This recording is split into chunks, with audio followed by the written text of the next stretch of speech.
Buenas noches. Hoy el Tribunal Constitucional tomó dos decisiones importantes. Una, admitir a trámite la demanda competencial presentada por Pedro Olaechea, expresidente del Congreso, actual presidente de la Comisión Permanente. Por supuesto, pues esta demanda competencial busca argumentar que el Ejecutivo estaba invadiendo los fueros del Congreso a la hora de presentar su cuestión de confianza para modificar la ley orgánica de nombramiento del Tribunal Constitucional, con lo cual pues se supone quedaría de alguna manera también sería inconstitucional esta disolución del Congreso al considerar que había sido denegada la segunda cuestión de confianza, o mejor dicho, que se censuró en realidad a un gabinete por segunda vez al denegar esta cuestión de confianza. Esa es una decisión. La otra decisión fue, sin embargo, también rechazar la medida cautelar presentada también para, digamos, suspender esta disolución del Congreso y volver las cosas a su estado anterior hasta que se responda entonces a esta demanda competencial. Entonces, hay de cal, hay de arena, pero hay que recordar que en realidad no se le está dando como tal la razón al señor Olaechea, sino que sencillamente se está admitiendo su demanda a trámite. Tenía el Tribunal Constitucional la posibilidad, la opción de rechazar de plano, liminarmente, como dicen los constitucionalistas, pero al final lo que ha hecho es entonces darle trámite. Esto, por supuesto, genera muchas preguntas, genera también cuestiones alrededor de las elecciones de enero del año 2020, y para responderlas se encuentra con nosotros el constitucionalista Omar Cairo, a quien le damos esta noche la bienvenida. ¿Cómo está, doctor Cairo? Gracias por estar con nosotros nuevamente. Bueno, lo primero es, ¿las elecciones de enero del 2020 están en peligro?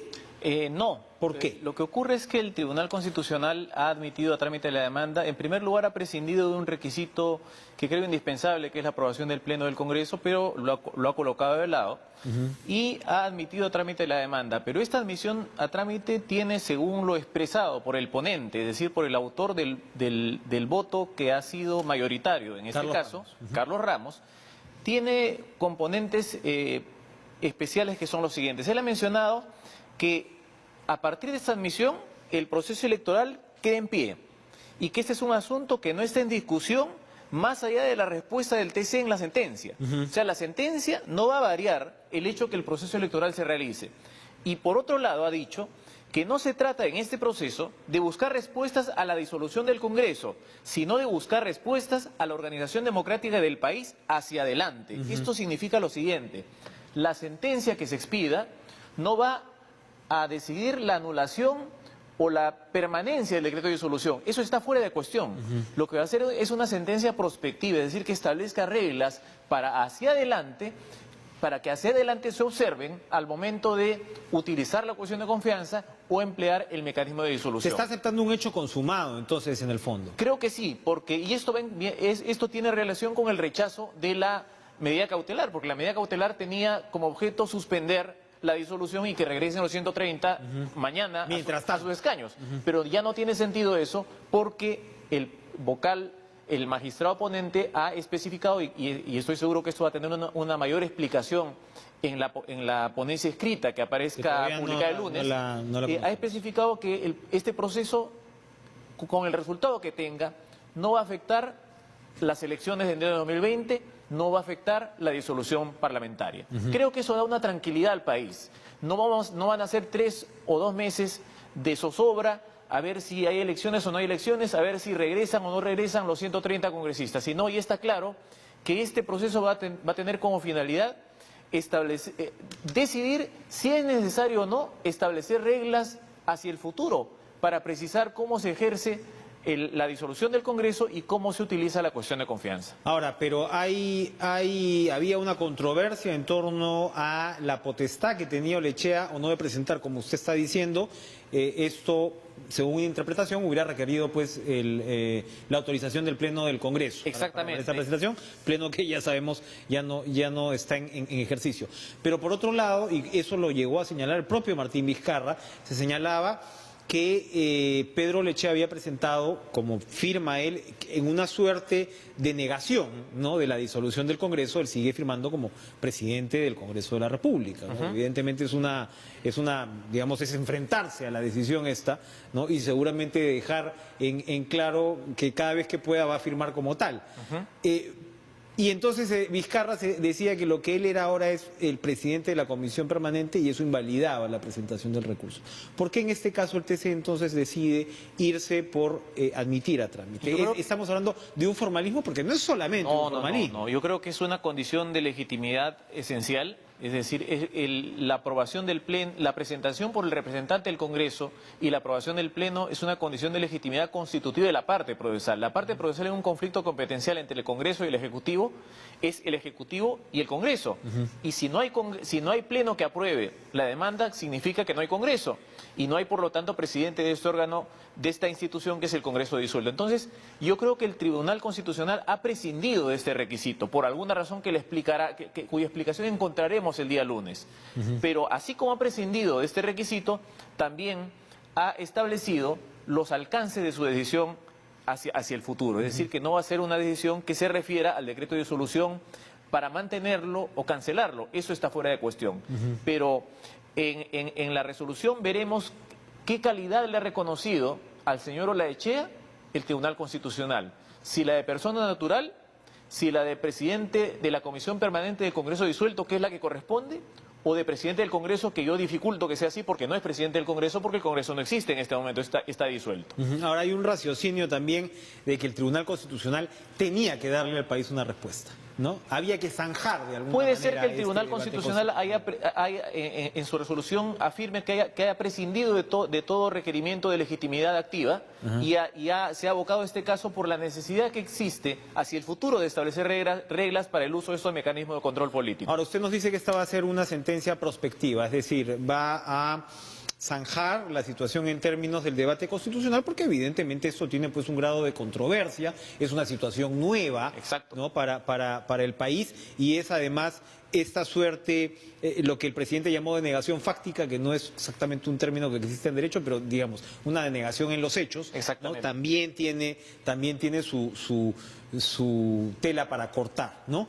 Entonces, cuando hablamos de una sentencia prospectiva, estamos hablando que el Tribunal Constitucional podría recomendarle al legislativo que va a inaugurarse en febrero o marzo del próximo año, la necesidad de hacer modificaciones que aclaren esta legislación, que aclaren en realidad los artículos constitucionales. Puede hacer lo siguiente.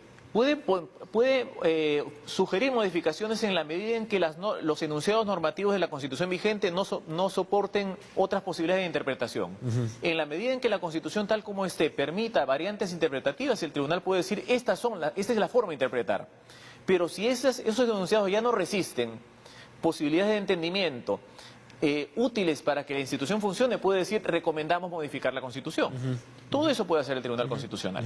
El Defensor del Pueblo nos decía hace algunos días en este programa, y claro, el Defensor del Pueblo precisamente el día en que dio a conocer este informe, que al parecer algún tipo de influencia ha tenido, según lo que declaró el propio presidente del TC, Ernesto Blume, ayer, donde efectivamente recomendaba, ¿no?, admitir a trámite este recurso presentado por Olechea, señalaba que la demanda de competencia debió ser presentada, sea por el Legislativo o sea por el Ejecutivo, antes de la disolución del Congreso, que hubiera valido la pena dada la trascendencia de la situación y la trascendencia de la decisión que se estaba por tomar. Es decir, pudo presentarle al Legislativo en el momento que se presentó la cuestión de confianza y el Solar la formuló y estaban precisamente en toda la discusión de si votaban o no por el ingreso de los nuevos magistrados al TC, o pudo presentarla al Ejecutivo cuando el presidente considera que se había dado esta denegación fáctica. ¿Usted es de esa opinión? No, respetuosamente yo creo que el Tribunal Constitucional, el proceso competencial no sirven como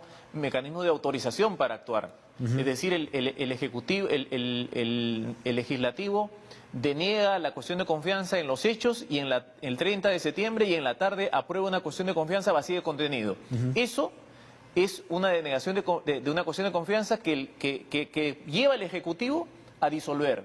Y ahí se plantea el conflicto, cuando uno considera que lo que hizo el otro es jurídicamente incorrecto, pero pero pretender que antes de actuar se plantee una demanda para que el tribunal diga que lo que va a actuar, lo que va a hacer está bien, el Ejecutivo, lo que va a hacer el Legislativo está bien, creo que no se condice con lo que es un proceso de conflicto competencial. Sería un caso de tutela preventiva, pero creo que absolutamente ajeno a la dinámica de dos poderes del Estado. Estaba pensando en la guerra preventiva. Bueno, el Ejecutivo va entonces a presentar su posición en los próximos días y esta historia seguirá. Muchas gracias, Omar Cairo, siempre esclarecedor. Gracias a ustedes por estar con nosotros. Vamos a ir a una pausa y regresamos con lo que está pasando en el PPC y su lista parlamentaria para el 2020. Alberto Bengolea va a conversar con nosotros.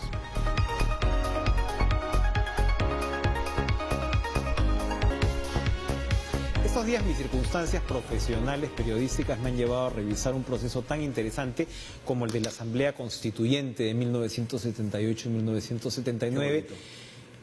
Alberto Bengolea, presidente del PPC, probablemente el momento rutilante de Luis Bedoya Reyes, en una carrera, por supuesto, importante, pero rutilante en términos, ya veo que usted está dudando, pero es rutilante en términos políticos, en el sentido de cómo el Tucán teje esa alianza ante un archipiélago de izquierda complicado, ¿no? O sea, en realidad el proceso del 79 te adelanta lo que va a hacer y saca adelante esta constitución en acuerdo con un APRA que en ese momento representaba, si se quiere, al centro, con Haya, que prácticamente muere pues en las postrimerías, le da la presidencia, y como digo, el PPC en ese momento reclamaba aproximadamente el 70% de la paternidad de la Constitución del 79. Esas fueron las citas de prensa en ese momento. Pero lo que voy, evidentemente no estamos ante un proceso constituyente, pero sí es un proceso donde el PPC vuelve a apostar. En ese momento apostó, por ejemplo, Acción Popular no fue, ¿no? Belaúnde se estaba guardando para el año siguiente. Hay algunos paralelos, Alberto Bengolea. Hay varios. Pero ¿qué es lo que el PPC quiere rescatar hoy, con antecedentes tan importantes como esos, pero con años difíciles también, como los que han enfrentado en el último quinquenio? Pero tú has recordado además una etapa de mi vida muy importante, porque como yo lo he referido más de una vez, primero gracias por invitarme. A ti gracias por estar con nosotros. Mi vena política nació allí. Yo me hice PPCista allí. He contado la historia muchas veces, no los aburriré otra vez, pero fue en esa Asamblea Constituyente a la que yo asistí siendo un niño, ¿no es cierto?, en donde yo vivía ilusionado con las cosas que escuchaba. Pero sí, fue un momento de grandeza de Bedoya, ¿no? Porque, digamos, el momento estelar seguramente fue su Municipalidad de Lima. Pero la grandeza del político que trasciende el tema electoral, que piensa en el Perú, que depone intereses personales, que sacrifica. A él le dieron la presidencia en bandeja, él renuncia a la presidencia precisamente porque este era un momento de construir país, de salir de una dictadura militar, de lograr como Perú, sin la tragedia que en su momento vivía Chile o Argentina, ¿no es cierto?, con experiencias dolorosas, violentas, para salir de esta amenaza de la izquierda. El Perú, ¿no es cierto?, pudo hacerlo de una manera democrática. Arma un muñeco en un momento de una complejidad, centenario de la Guerra del Pacífico, tensión con Chile, presión militar de un sector que quería regresar a la fase de Velasco. Pero lo más importante, Enrique, mira América Latina.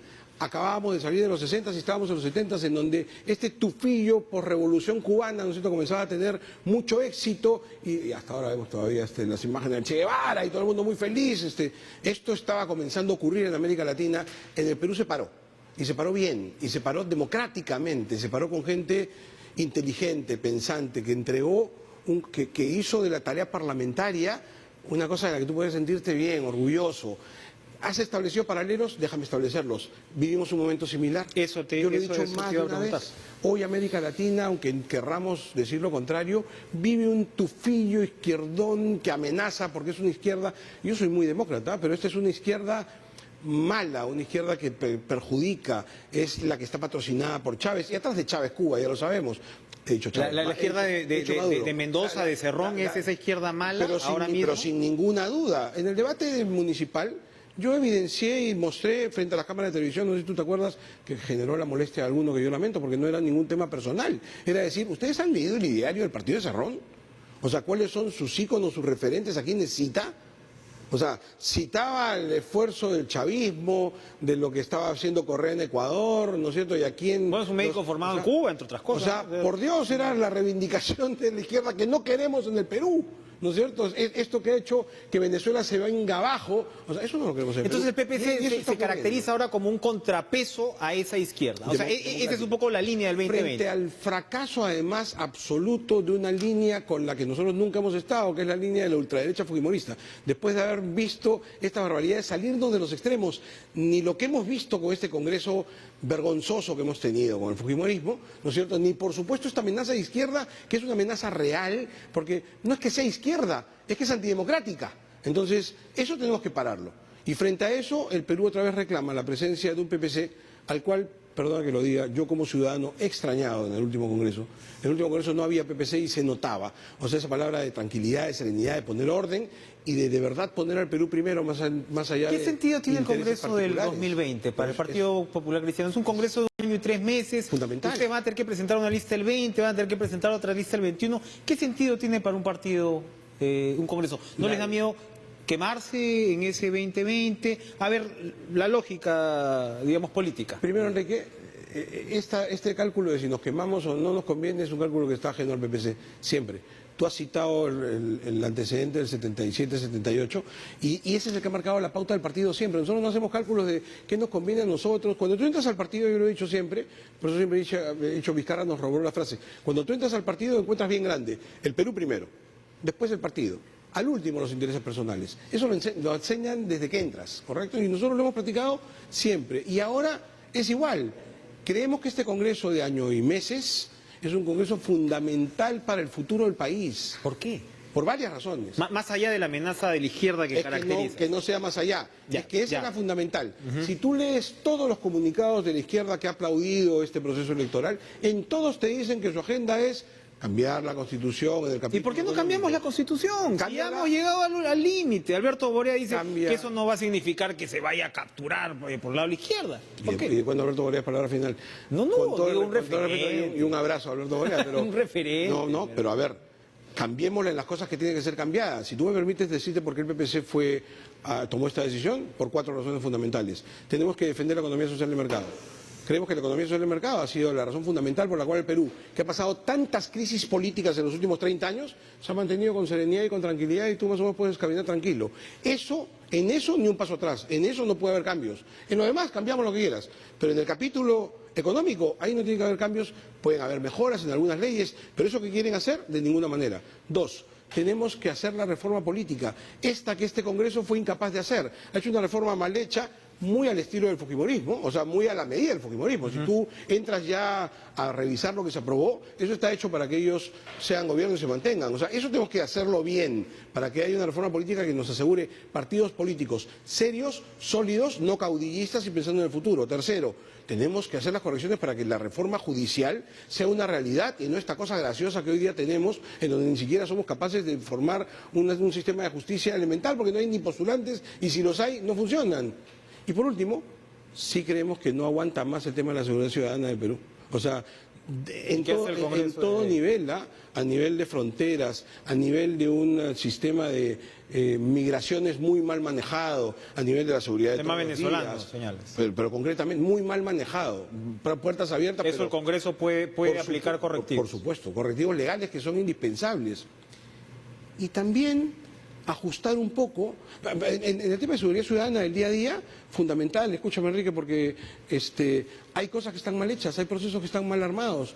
La realidad de Piura es terrible, ¿no? La última vez que estuvimos acá, yo me acuerdo contigo conversar el tema de Piura porque estaba muy preocupado. ¿Te acuerdas? Sí. Los procesos en los cuales los policías estaban presos y a los delincuentes los habían dejado libres y reportajes nos enseñaban después que los delincuentes volvían a delinquir mientras los policías que los habían capturado estaban presos. O sea, ¿qué tipo de policial es ese? ¿Qué fiscalía es ese? Tenemos que hacer cambios, de todas maneras. Entonces, O sea, va a ser un Congreso reformista. tiene que ser un Congreso reformista. Si no, ¿para qué? Tiene que ser un Congreso... ¿Y dónde se agenda esto? ¿Dónde se esto, acuerda? y en el Congreso de la República, y por una cosa que es fundamental, si no aprovechamos esta oportunidad, Enrique, es un Congreso de año y medio que tiene que entrar con una agenda bien clara, con congresistas además que no van a ir a la reelección. O sea, es el momento ideal para decir, nosotros venimos aquí a trabajar por el Perú en estos 15 meses para dejar las bases sentadas para que en el próximo quinquenio la cosa comience a cambiar. Vamos a ir a una pausa y yo le pregunto a Alberto Bengolea para que responda al regreso, ¿quiénes son esos héroes desprendidos del PPC que se van a inmolar por 15 meses? ¿Qué caras conocidas? Vamos a ver, si es que las hay. Porque bueno, después van a estar el 21, seguramente Alberto Bengolea será candidato presidencial, no lo sé. Vamos a volver después de la pausa.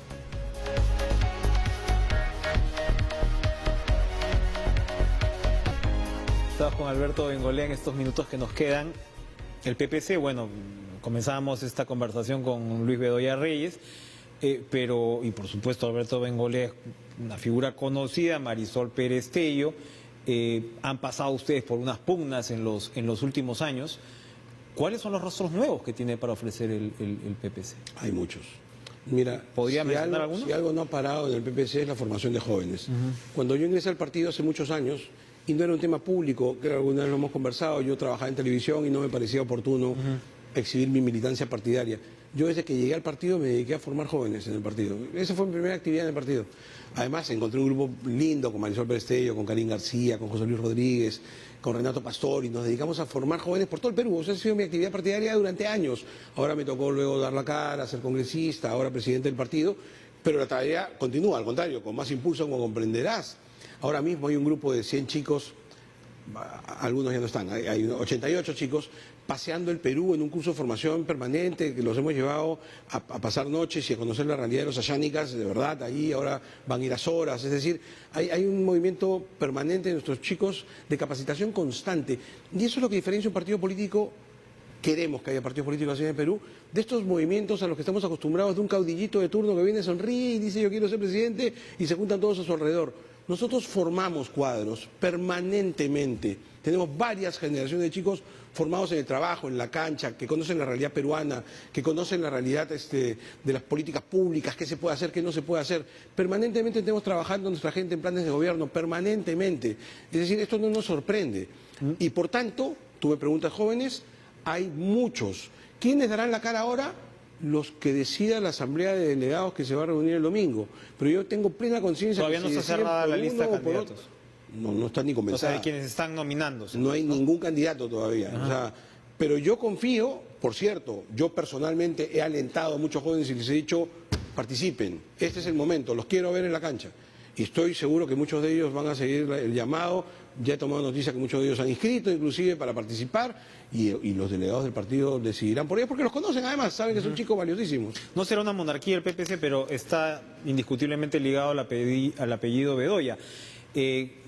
¿Quiénes son los Bedoya que están en la cancha? Javier Bedoya, hijo, creo que fue el ex teniente alcalde también de San Isidro. De San Isidro. Él está ahora operando en el partido, está activo dentro del partido. Es un chico muy valioso, no tiene ahora un cargo dirigencial en el partido, pero por supuesto es una palabra importantísima dentro del partido. Ojalá que juegue. ¿Cuándo tendremos los candidatos? El lunes, el domingo por la noche. En realidad la gran cita es el domingo a las 9 de la mañana comienza todo, ¿no? Es decir, el proceso democrático del PPC es muy largo. Estamos ya llegando al final. La última foto es cuando se reúnen estos cerca de 100 militantes, que son los que van a terminar decidiendo quiénes de todos los que han sido, porque ojo, no es que te inscribes solamente, para inscribirte como candidato al partido tienes que haber sido nominado por alguna asamblea distrital. La semana pasada han habido asambleas distritales en todo el Perú, todos los PPCistas reuniéndose para lanzar candidatos, y estos finalmente se presentan ante los que van a tomar la decisión. ¿Cuándo termina todo este proceso? El domingo. El domingo habrá noticias firmes. Alberto Bengolea, muchas gracias. Su amigo Trizano está comenzando su programa, así que como sabes no se le puede... Pues un abrazo, Lucho, que te vaya muy bien. Hay que respetar ese espacio. Gracias Alberto Bengolea por acompañarnos. Suerte en este proceso interno, conoceremos pues la lista de candidatos del PPC, conoceremos la lista del resto de partidos, y sigan ustedes en la programación de TV Perú. Nos reencontramos mañana con más Cara a Cara.